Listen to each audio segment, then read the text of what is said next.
Sobat Bedah Peristiwa Channel, kali ini kita kembali membahas terkait pengembangan energi baru dan terbarukan di Indonesia dan segala bentuk kendala dan hambatannya. Mari kita simak selengkapnya.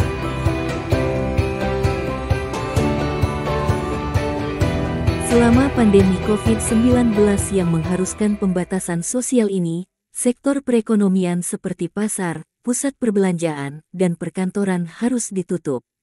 Tentu saja hal ini berdampak bagi perekonomian berbagai negara, termasuk Indonesia. Di sisi lain, berkurangnya mobilitas masyarakat menyebabkan penurunan penggunaan energi total. Pengurangan energi ini dijadikan oleh banyak negara sebagai momen yang tepat untuk melakukan transisi menuju energi baru terbarukan (EBT) dan mengurangi pengoperasian pembangkit listrik tenaga uap (PLTU). Negara-negara di Eropa, seperti Britania Raya dan Jerman, mulai menutup PLTU yang dioperasikannya untuk meningkatkan penggunaan EBT. Tetapi, hal tersebut tidak terjadi di Indonesia.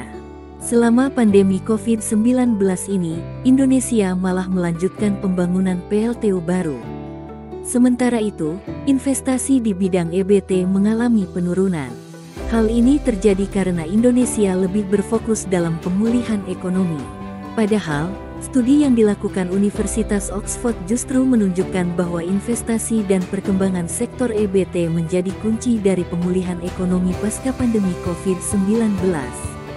Mengetahui hal tersebut, bagaimana sebenarnya kondisi investasi EBT di Indonesia? Indonesia memiliki target berupa proporsi EBT sebesar 23% dari total produksi energi di tahun 2025. Untuk mencapai target ini, Kementerian ESDM menyatakan bahwa diperlukan investasi sebesar 36,95 miliar dolar AS. Pada tahun 2020 sendiri, diharapkan tercapai investasi sebesar 2 miliar dolar AS. Namun, tren pada tahun ini menunjukkan bahwa target investasi tersebut terancam tidak tercapai akibat dari masih rendahnya minat investasi EBT di Indonesia dan kondisi pandemi COVID-19 yang menyulitkan pembuatan proyek pembangkit listrik baru. Menarik investor seharusnya bukan menjadi sebuah masalah. Investasi dapat terjadi ketika seorang investor melihat bahwa suatu bidang dapat menghasilkan keuntungan. Memang benar bahwa sektor EBT masih sangat muda jika dibandingkan dengan sektor lain, seperti bahan bakar fosil. Akan tetapi, perlu diketahui bahwa terdapat berbagai tipe investor yang memiliki pertimbangan masing-masing dalam berinvestasi, termasuk investor lokal dan asing yang akhirnya memutuskan untuk berinvestasi di sektor EBT. Namun, salah satu faktor yang sangat berpengaruh pada hal tersebut adalah faktor pembiayaan EBT yang memiliki karakteristik tersendiri. Berdasarkan data yang diperoleh dari The International Renewable Energy Agency (IRENA), biaya pendirian infrastruktur pembangkit EBT sebenarnya terus menurun dari tahun ke tahun sebagai respon dari teknologi yang semakin berkembang dan permintaan yang semakin tinggi. Jika dilihat sekilas, biaya infrastruktur yang menurun hendaknya diikuti oleh peningkatan minat investor di sektor EBT.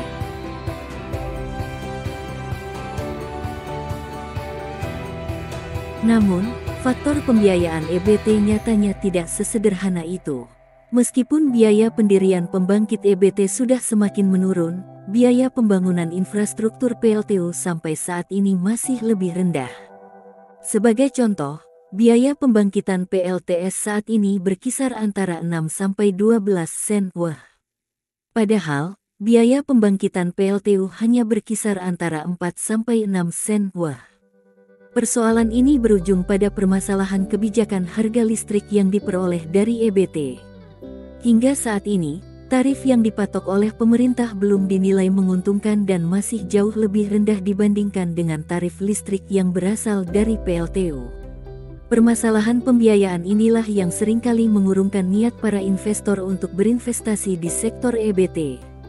Lebih lanjut lagi, menurut Climate Policy Initiative (CPI), terdapat sejumlah hambatan dan resiko yang berpotensi menghalangi investasi pihak swasta di sektor EBT. Hal tersebut diantaranya adalah profil risiko pengembalian proyek energi terbarukan yang tidak menarik, kebutuhan modal yang tinggi, terbatasnya produk finansial yang sesuai dengan karakteristik proyek EBT, skala proyek EBT yang ditawarkan kurang menarik, serta minimnya ketertarikan dari lembaga keuangan lokal.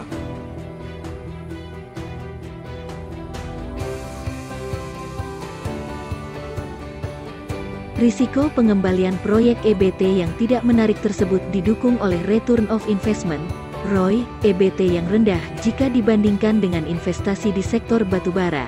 Seperti yang sudah disebutkan, biaya pendirian infrastruktur pembangkit EBT memang cukup tinggi meski biaya operasional ketika infrastruktur tersebut sudah siap digunakan cenderung lebih rendah.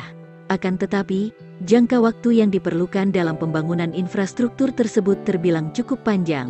Oleh sebab itu, meskipun sebenarnya lebih menjanjikan, para investor cenderung memilih berinvestasi di sektor batubara karena hasilnya dapat dituai dalam waktu yang relatif singkat.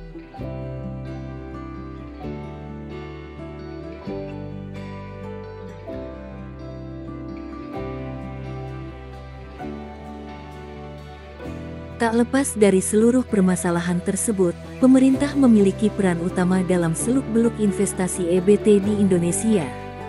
Salah satu hal yang sangat berpengaruh adalah kurangnya regulasi yang terperinci dan terfokus di bidang pendanaan atau investasi EBT, termasuk kebijakan yang mengatur harga beli listrik dari EBT seperti yang sudah dijelaskan sebelumnya. Terlebih, pemerintah masih berfokus pada sumber energi yang berasal dari bahan bakar fosil dan memberikan subsidi dalam jumlah besar di sektor tersebut. Kebijakan ini kontraproduktif bagi perkembangan sektor EBT. Contoh lain dari pernyataan ini adalah perencanaan PLTU Jawa 9 dan Jawa 10 di Suralaya, Banten yang dalam pendanaannya bekerja sama dengan perusahaan dari Korea Selatan. Padahal, proyek tersebut menuai kontroversi di kalangan masyarakat, terutama pemerhati lingkungan. Terkait hal tersebut, pemerintah seharusnya sudah mengubah fokus, terutama di bidang subsidi, pendanaan, dan perencanaan, demi mendukung target besar yang telah ditentukan sebelumnya.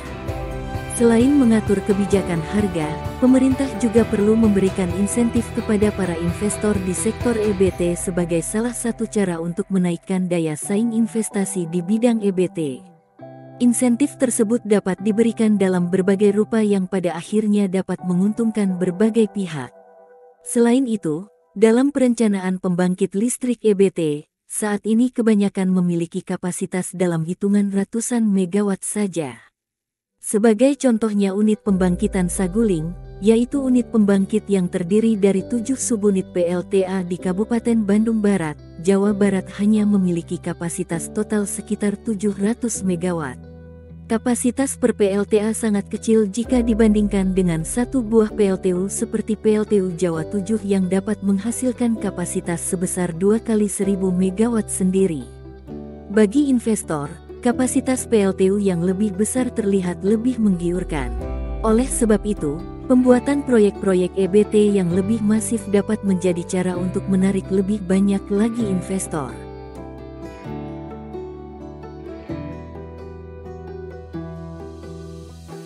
Terkait pemerintah sebagai peran utama, permasalahan investasi EBT di Indonesia juga perlu ditinjau dari pendapat para ahli. Menurut Kepala Grup Kajian Lingkungan LPEM FEB UI, Dr. Alin Halimatusadiah, EBT di Indonesia belum kompetitif. Hal tersebut akibat pembangunannya yang mahal tanpa bantuan dari pemerintah maupun PLN. Ketika melihat kondisi pandemi COVID-19 saat ini, di mana harga batu bara turun drastis, EBT semakin tidak dilirik karena biaya operasional PLTU menjadi lebih murah. Tetapi, perlu diingat bahwa harga batu bara mudah berubah. Input yang diperlukan EBT, seperti air, panas bumi, dan biomasa memanfaatkan zat sisa dan bahan yang tersedia di alam, sehingga memiliki biaya operasional yang lebih kecil dibandingkan PLTU. Mengenai kondisi pandemi COVID-19 ini, Ibu Alin menyatakan bahwa pemerintah perlu melihat lagi ke arah mana ingin membawa Indonesia, memulihkan hingga sama seperti dulu, atau justru menjadi lebih baik lagi. Jika ingin sama saja seperti dulu, PLTU yang semakin banyak, terutama di wilayah Jawa, akan memiliki dampak lingkungan yang besar. Lain halnya jika ingin menjadi lebih baik. Pemberian insentif dan pembaharuan regulasi untuk investasi EBT sangatlah krusial, terutama mengingat kontrak yang bersifat jangka panjang sekitar 25 tahun. Pilihan EBT ini memang mahal, tetapi akan memiliki dampak besar di masa yang akan datang. Ibu Alin juga menekankan bahwa pemerintah berperan sebagai direktor, yang maknanya memiliki kemampuan mengatur bagaimana masuknya investor dan mengontrol kerja PLN agar bergerak ke arah EBT.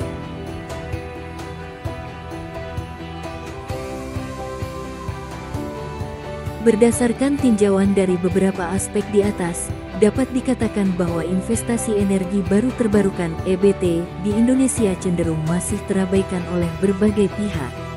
Namun, sektor EBT memiliki potensi yang sangat besar jika dikelola secara maksimal. Manfaat jangka panjang yang akan diperoleh pun mencakup berbagai sektor, seperti sektor ekonomi dan lingkungan. Sebagai negara berkembang, Indonesia memang memiliki beberapa keterbatasan. Keterbatasan tersebut dapat disiasati dengan mengubah fokus pembangunan bangsa yang semula mengandalkan energi fosil secara perlahan menjadi energi terbarukan. Dengan pengalihan fokus tersebut, berbagai penghalang pengembangan investasi EBT termasuk aspek pembiayaan dapat teratasi sehingga akhirnya dapat mencapai target 23% proporsi energi terbarukan pada tahun 2025.